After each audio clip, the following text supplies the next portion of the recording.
දෙවියෝ මිනිසුන්ට පිහිට වෙද්දී ඉස්සෙල්ලාම සලකා බලන කාරණයක් තමයි මේ මිනිසුන්ට ශ්‍රද්ධාවක් තියෙනවද? සීලයක් තියෙනවද? ගුණවත්කමක් තියෙනවද? කරුණාවක් හිතේ තියෙනවද? මෛත්‍රියක් තියෙනවද?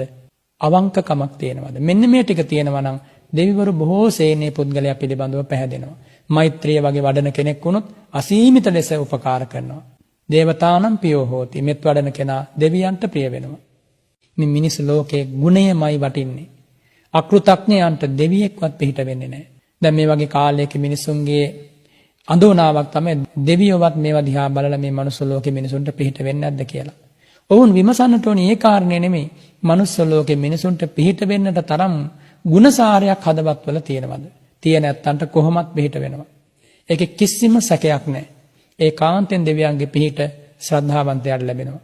සීලවන්තයාට ලැබෙනවා. ත්‍යාගවන්තයාට ලැබෙනවා. ප්‍රඥාවන්තයාට ලැබෙනවා. ලැබෙන අවස්ථාව මෙන්න මේ වෙලාව කියලා කාටවත් කියන්න බෑ. හැබැයි පිහිට වෙනවාමයි. කිසිම සැකයක් නැහැ.